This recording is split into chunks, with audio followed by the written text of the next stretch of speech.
जय सोमनाथ। श्री सोमनाथ संस्कृत यूनिवर्सिटी दूरवर्ती शिक्षा प्रकल्प के मंदिर व्यवस्थापन अभ्यासक्रम में आपका हार्दिक स्वागत है। आज हमारा विषय है मूर्ति अथवा शिल्प। इनका परिचय हमें प्राप्त करना है, क्योंकि मंदिर से जुड़े हैं, मंदिर से जुड़े विषय का अभ्यास कर रहे हैं, तो मूर्तियों के बारे में हमें जानना होगा। हमें यह भी ज्ञान होना चाहिए कि मूर्तियों की प्राचीनता क्या है। भारतवर्ष में कितने वर्षों से मूर्ति पूजा चली आ रही है। दूसरा, मूर्ति पूजा का क्या महत्व है, मूर्ति पूजा की आवश्यकता क्या है, कितने प्रकार की मूर्तियां होती है, कौन से द्रव्य से मूर्ति बनाई जाती है, और मूर्तियों को बनाते वक्त उस शिल्पी को क्या ध्यान में रखना है, और अगर कहीं पर मूर्ति जो है वो खंडित हो गई तो उसका क्या करना चाहिए। इन सब विषयों के ऊपर आज हम कुछ ज्ञान प्राप्त करेंगे। तो सबसे पहले हमें यह मालूम हो कि भारत में मूर्ति कला की प्राचीनता 2000 वर्ष से भी अधिक है। अनेकों ग्रंथ संस्कृत में लिखे गए हैं, जिनके अंदर मूर्ति विधान इस विषय के ऊपर प्रकाश डाला गया है। मूर्तियां कैसे बनती है, मूर्तियां कौन से द्रव्य से बनती है, किस प्रकार के उनके माप होते हैं, ये सब उन संस्कृत ग्रंथों में लिखा गया है। लेकिन ऋग्वेद से ही हमें यह तथ्य प्राप्त होता है कि वहां पर मूर्ति पूजा संबंधित कुछ ऐसी इंगित विषय हमें प्राप्त होते हैं। वहां पर वाजस्नेयी संहिता में हिरण्यपाणी शब्द, उससे संबोधन किया हुआ है सूर्य नारायण को। तो सुवर्ण वाले हाथ वाले, सोने के हाथ जिनके हैं, ऐसे सूर्य नारायण हिरण्यपाणी। तो ऋग्वेद का यह इशारा हमें बतलाता है कि हमें भारत में मूर्ति पूजा का वहां से ही उपक्रम चालू था।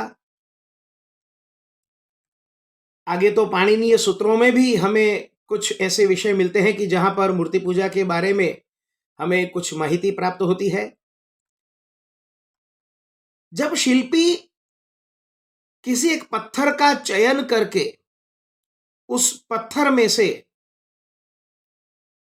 एक मूर्ति का निर्माण करता है, तो वह मूर्ति किस प्रकार मंदिर में स्थापित की जाती है, यह प्रश्न होता है। तो देखिए, जब शिल्पी अपनी शिल्पशाला में मूर्ति बनाएगा, पत्थर का चयन करके मूर्ति बनाएगा, स्वाभाविक है कि वो पत्थर पर खड़ा हुआ होगा। पर्वत की उस शिला के ऊपर कहीं किसी पशु या पंछी ने उसके ऊपर मलमूत्र भी किया होगा।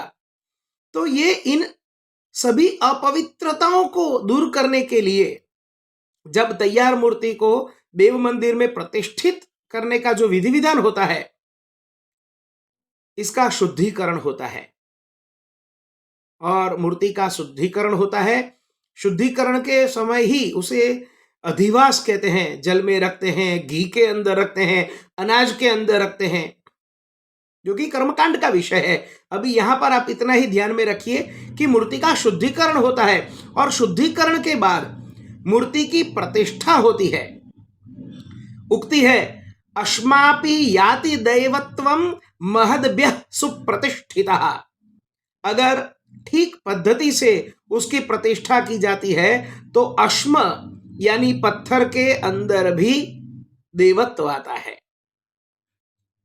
हाँ, अपने प्रतिष्ठा की है तो प्रतिष्ठा करने पर ही उस शिला के से बनी हुई मूर्ति के अंदर देवत्व आता है। और वो देवत्व जब मंदिर के संपर्क में आता है तो भक्तजनों को अवश्य आशीर्वाद वहां से प्राप्त होता है। मूर्ति के जो स्वरूप होते हैं मूर्ति के हाव भाव कैसे होने चाहिए, मूर्ति हमेशा शांत होनी चाहिए, उसकी जो अंग भंगियां हैं, माने जिस देव की वह प्रतिमा है उस देव की जो जो मुद्राएं पुराणों ने बतलाई है, शास्त्रों ने बतलाई है, उसी प्रतिमा उसी देवता के स्वरूप के आधार से वह मूर्ति होनी चाहिए। जैसे कि विष्णु भगवान है, वह चतुर्भुज है, तो उनकी चार भुजाएं भी ठीक ठाक होनी चाहिए। शंख, चक्र, गदा और पद्म चारों हाथों में होने चाहिए। मुखाकृति शांत और सौम्य होनी चाहिए। तो इस प्रकार जो मूर्ति शास्त्र ने आज्ञा दी है उसके आधार पर शिल्पी प्रतिमा बनाता है। प्रतिमा के नाम, प्रतिमा कौन कौन से नाम से जानी जाती है? पर, व्यूह, विभव, अंतर्यामी और अर्चा यानी प्रतिमा, इन 5 स्वरूपों से भगवान पूजे जाते हैं। और ऐसा भी है कि इन 5 स्वरूप की उपमा जो है वह आवरण जल के अंदर है, क्षीर जल के अंदर है, वार्षिक नदी जो होती है जो केवल वर्षा ऋतु में ही होती है, भूतलगत जल और सरोवर। तो परमात्मा के ये सब स्वरूप थे, लेकिन ये सब तो भी दुर्लभ है। तो सुगम जो स्वरूप है वह कौन सा है? परमात्मा का सुगम स्वरूप है प्रतिमा। और यही कारण है कि हमारे वहां प्रतिमाओं का पूजन और अर्चन किया जाता है, क्योंकि जल में पूजा नहीं कर सकते, वो संभवित नहीं है। पहले होती थी, वृक्षों के अंदर भी देवत्व का आवाहन करके वृक्षों की भी पूजा होती थी, लेकिन पत्थर से बनी हुई, काष्ठ से बनी हुई प्रतिमा जो होती है, जिसकी अच्छे से प्रतिष्ठा की गई होती है, उसकी अर्चना अगर भक्त करता है तो उसको अवश्य अच्छा फल मिलता है। अब यहां पर इतनी बातें समझते हुए हमें प्रश्न होता है कि हकीकत में प्रतिमा का महत्व क्या है, क्यों प्रतिमा होनी चाहिए? तो देखिए, हमारे वहां सगुण उपासना और निर्गुण उपासना, ऐसी 2 उपासना पद्धतियां प्रचलित है। पहले बात करते हैं निर्गुण उपासना की। तो जो योगी योग की अवस्था में पहुंचकर उस परमेश्वर का आंख बंद करके ध्यानावस्था में जो उसका अनुभव करते हैं, साक्षात्कार करते हैं, उस निर्गुण परमात्मा का वहां पर वे ध्यान करते हैं। लेकिन हरेक के लिए यह संभव नहीं है। कोई शाक सब्जी बेचने वाले को अगर बुलाकर कहो कि आंखों बंद करो और आंख बंद करके आप उस परमात्मा का ध्यान करो, तो आंख बंद करेगा लेकिन परमात्मा का ध्यान नहीं होगा। जैसे ही आंख बंद करता है उसको तो उसकी लारी और उसकी सब्जियां और उसका जो तराजू है वो सब याद आता है, क्योंकि हमेशा ये साइकोलॉजी है कि आंखों के सामने जो सतत रहता है वही आंख बंद करके सूक्ष्मतया हमारे अंदर चलने रहता है, वो चलता रहता है। तो मूर्ति पूजा का ही भी यही एक आयोजन था कि मूर्ति पूजा वे प्राथमिक अवस्था वाले मनुष्य करें जो ईश्वर में ध्यानावस्था में सीधे नहीं पहुंच पाते। आंख बंद करेंगे, पहले तो क्या होगा कि मूर्ति पूजा नियमिततया उनको करनी पड़ेगी। तो जिस प्रकार उस सब्जी बेचने वाले का उसकी आंखों का तादात्म्य उसकी सब्जियों के अंदर, तराजू के अंदर रहता है, ठीक उसी प्रकार आप हर रोज मूर्ति पूजन करोगे तो आपकी आंखों का, आपके चित्त का, आपके विचारों का तादात्म्य उस मूर्ति से हो जाएगा। यही कारण है हमारे वहां मूर्ति पूजा का प्रावधान रखा गया है। अगर कोई बच्चा साइकिल सीखता है तो साइकिल सीखते वक्त पीछे 2 स्पेयर व्हील लगाए जाते हैं। क्यों? क्योंकि बैलेंस रहे। मूर्ति पूजा का उपक्रम इसी हेतु शास्त्रों ने बतलाया हुआ है। इसी को सगुण पूजा कहते हैं। देखते हैं आगे मूर्ति के जो प्रकार है वो कैसे कैसे हैं। स्थावर मूर्ति, स्थावर मूर्ति माने गर्भगृह के अंदर जो प्रतिष्ठित मूर्ति है उसे स्थावर मूर्ति कहते हैं। आगम ग्रंथों में उसके अलग अलग नाम भी बतलाए हैं और उसके अलग अलग प्रकार भी बतलाए हुए हैं। जैसे कि स्वयंभू मूर्ति, आपने कहीं सुना होगा शिवलिंग स्वयंभू है, तो वहीं पर स्थिर है, वहां हिलेगा नहीं, चलेगा नहीं, चलित मूर्ति नहीं है, लेकिन वह स्वयंभू अपने आप प्रकट हुए हैं। दूसरा प्रकार है ऋषि द्वारा स्थापित मूर्ति, कोई ऋषि ने स्थापित की है। तीसरा जो है वह दिव्य मूर्ति, और चौथा है मनुष्य स्थापित मूर्ति। आपके पाठ्यक्रम के अंदर यह सब विस्तार से बतलाया हुआ गया है।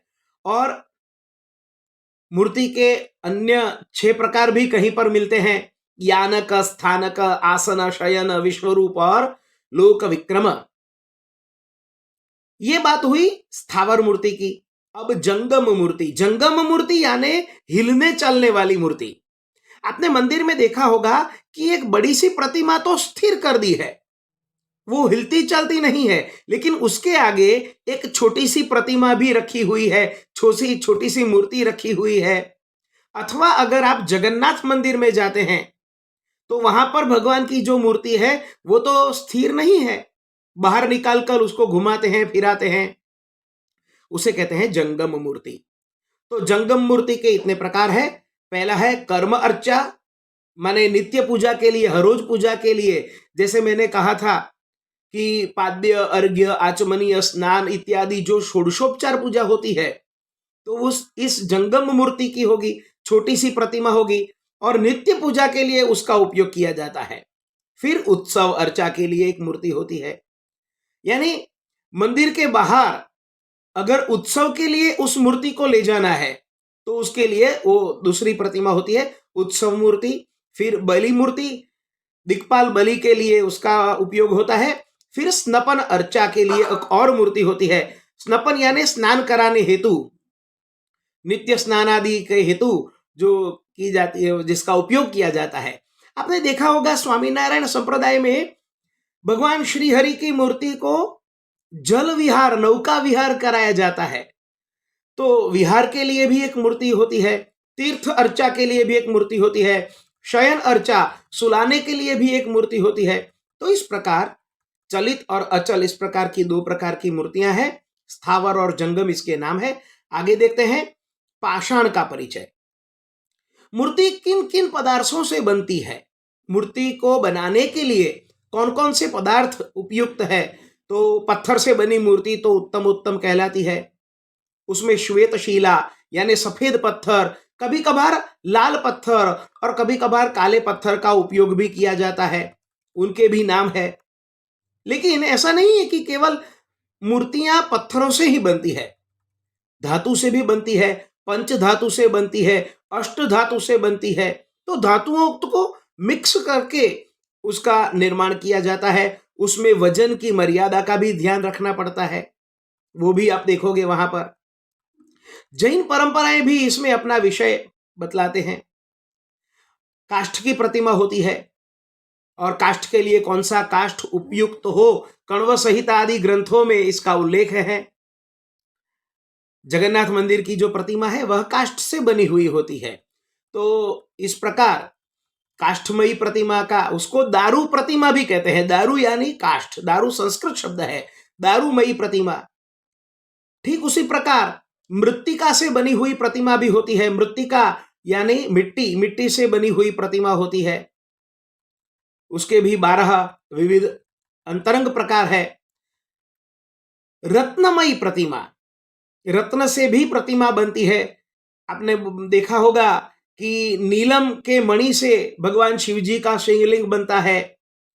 अनेक रत्नों से ये शिवलिंग बनता है, अनेक प्रकार के रत्नों से बनता है। तो रत्नों से भी प्रतिमा बनती है। आगे हमारे वहां चित्र प्रतिमा का भी एक प्रकल्प है, उसका एक आयोजन है। कागज के ऊपर चित्र बनाकर उसकी पूजा करते हैं।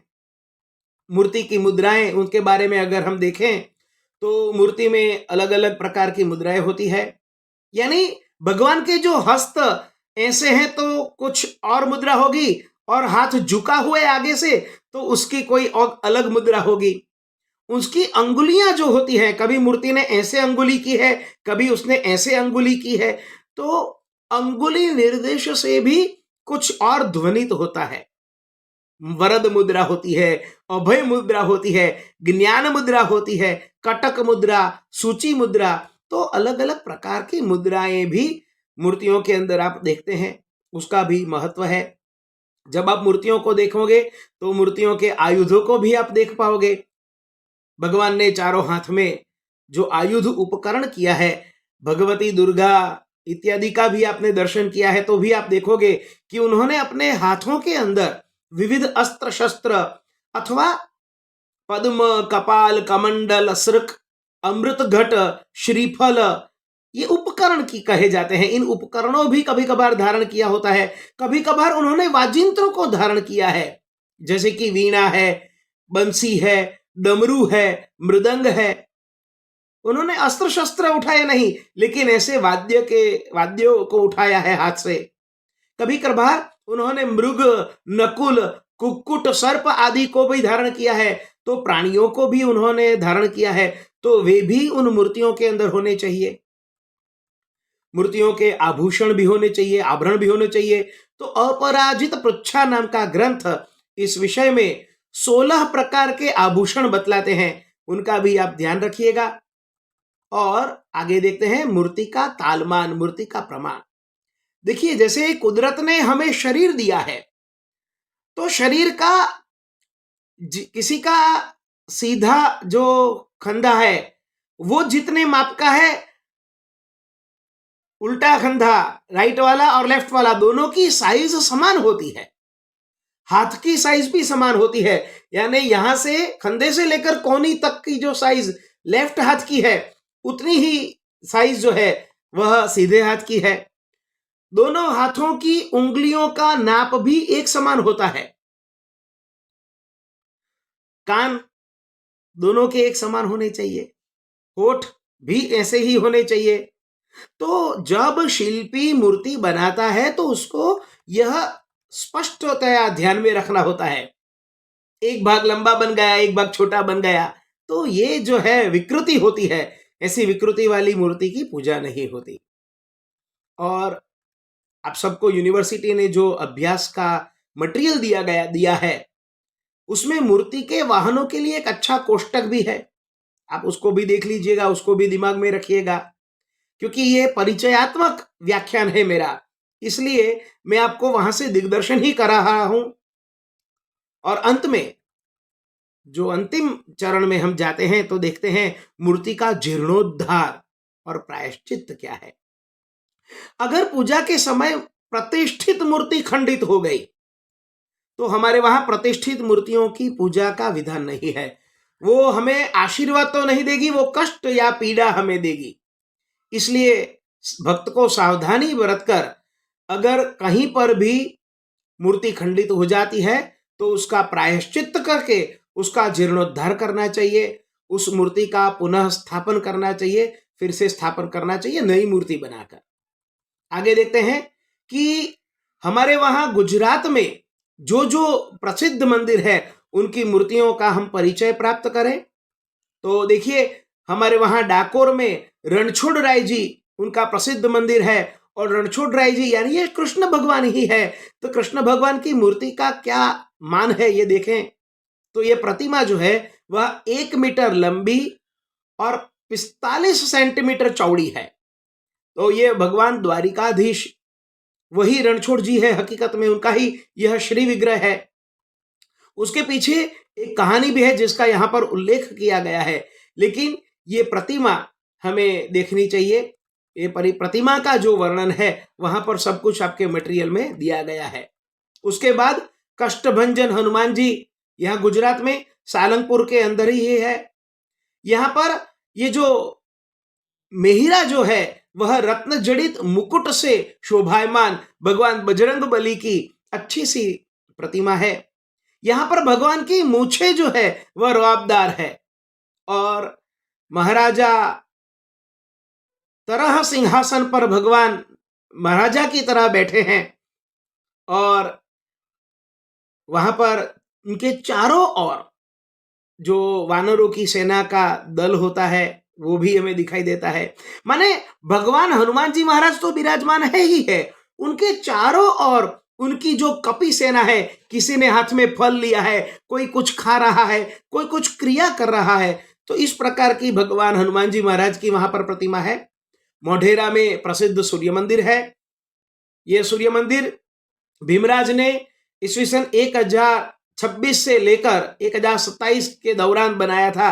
यहां पर भगवान सूर्य नारायण की पाषाण की प्रतिमा की स्थापना की गई है।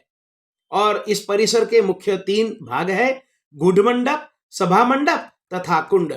वहां पर तो अष्टदिक्पाल, द्वादश आदित्य, देवियां, अप्सरा सब वहां पर दर्शनीय है, देखने जैसे हैं। आप कभी भी वहां जाएं तो अवश्य इसका दर्शन करिएगा। और सोमनाथ मंदिर जो कि वेरावल में है, सौराष्ट्र क्षेत्र के अंदर पाटण उसको कहते हैं अभी गुजरात में, तो प्रभास पाटण, वहां पर पौराणिक तो कथा है दक्ष प्रजापति और चंद्र के शाप से जुड़ी हुई। वहां पर भगवान शिवजी का चंद्रदेव ने अनुष्ठान किया था और प्रसन्न होकर भगवान शिवजी ने वहां पर आशीर्वाद दिए थे। तो बड़ा सा शिवलिंग है और पूरा का पूरा गर्भगृह आज सुवर्ण से मंडित है।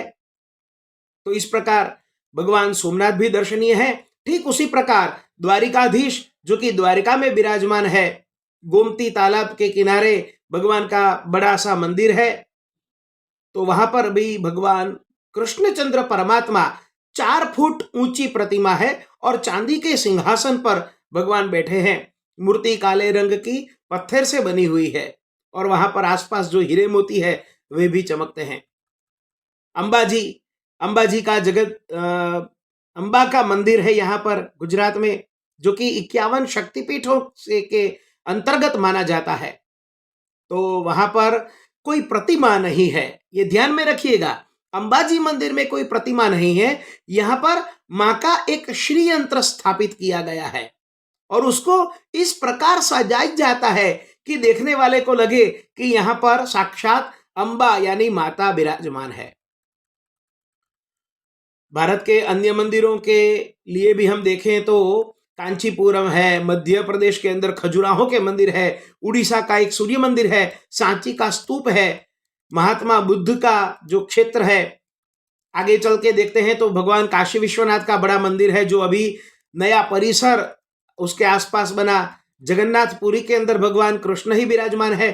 तो उसके भी जो मूर्ति विधान का महत्व यहाँ पर आपके सब विस्तार से आपको जो दिया गया है मटेरियल, उसके अंदर यह सब आप देख पाएंगे। बद्री विशाल ज्योतिर्मठ, वहां पर भी भगवान बद्रीनाथ जो कि समुद्र तल से 3133 मीटर ऊंचाई पर यह क्षेत्र है, भगवान विष्णु का यह पवित्र क्षेत्र है। तो वहां का भी मूर्ति विधान जो है आप देख पाओगे। कहने का तात्पर्य है कि इन सभी प्राचीन मंदिर, उसी प्रकार देखिए तिरुपति मंदिर आ गया, तो इन सभी मंदिरों के अंदर हमारे, जैसे मैंने पहले कहा विस्तार से, कि मूर्ति पूजा जो मूर्ति शास्त्र के आचार्यों ने जो जो आज्ञाएं दी है, उन आज्ञाओं के आधार से शिल्पियों ने मूर्तियों का सर्जन किया और उसकी अच्छे से प्राण प्रतिष्ठा करके इन मंदिरों के अंदर मूर्तियों को स्थापित किया गया है, जो कि आज तक, इतने वर्षों से आज तक भक्तों को आशीर्वाद प्रदान करते हैं। तो इस प्रकार आपने यहाँ पर मूर्तियों का परिचय प्राप्त किया है। ये हमारा परिचयात्मक वर्ग है, इसलिए मैंने आपके इस अभ्यासक्रम, आपको जो यूनिवर्सिटी ने दिया है, उसका जो कुछ भी आपको साहित्य दिया गया है, उस साहित्य के आधार से आपको परिचय करवाया है। इस व्याख्यान के आधार से अब आप विस्तार से उस परिचय को पढ़िएगा, सूक्ष्मतया पढ़िएगा, उसका पांक्त अध्ययन कीजिएगा। आशा है आपको यह व्याख्यान अत्यंत ज्ञानवर्धक आपके लिए रहेगा। धन्यवाद।